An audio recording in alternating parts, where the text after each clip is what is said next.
Hey everyone, welcome back. So in this video, I'm going to show you 6 different things to keep in mind when you're drawing chess pieces. And so the first thing that to keep in mind is that you want to build up some good contrast when you're drawing. So if you notice, there's a few areas there where I've made really dark and the rest of it is midtones. And at the very end, I'm going to come in with some light spots.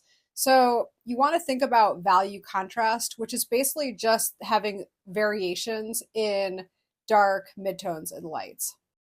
And at the very end, sometimes when I'm using gray paper, I like to go in with a little bit of a white pencil, which brings up some of the highlights a bit more. So that's something that you can try in your drawing. Okay, so the second thing that you want to do when you're drawing chess pieces is use line curves that match the form.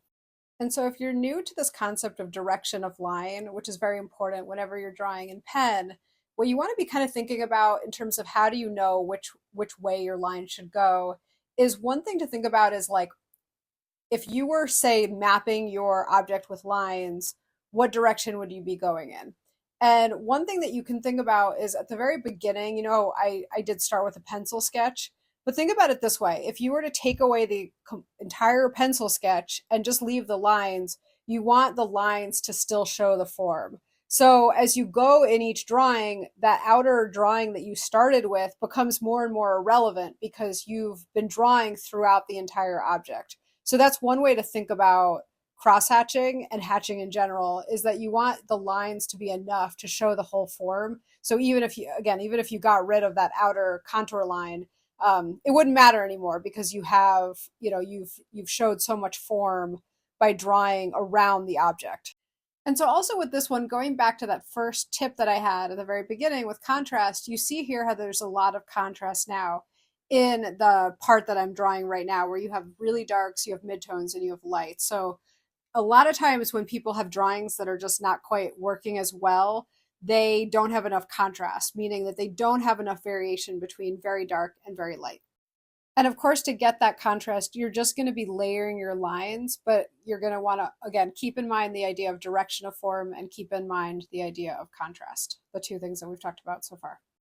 And so this video that I'm showing you here is part of a larger course that I created on mastering pen and ink. So if that's something you're interested in, check out the link in the description and you can learn more about that.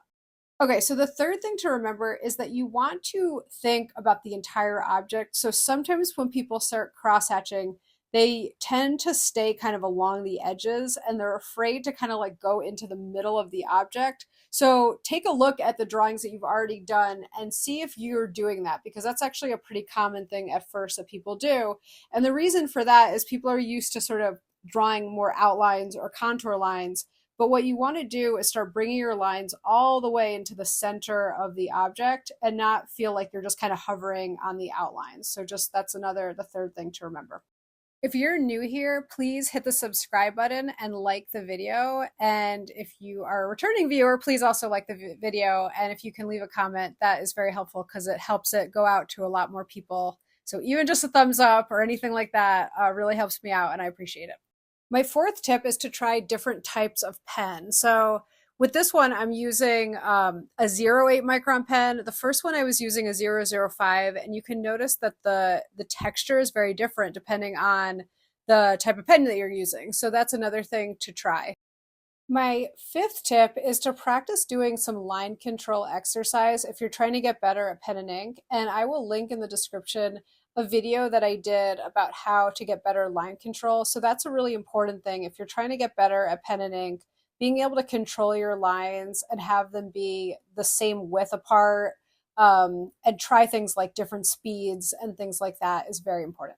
Okay, and my last tip, and I'm showing you with the brush on this one, is to try practicing sort of like more gestural marks too. So a lot of times with pen, people are very tight and they're sort of like, it lends itself to that kind of drawing, but it's also good to get more gestural with your marks and practice that. So I'm going to also link in the description a video that I did about gesture in drawing. So I hope you enjoyed the video. If you haven't already, please hit the subscribe button and I'll see you next time. Bye.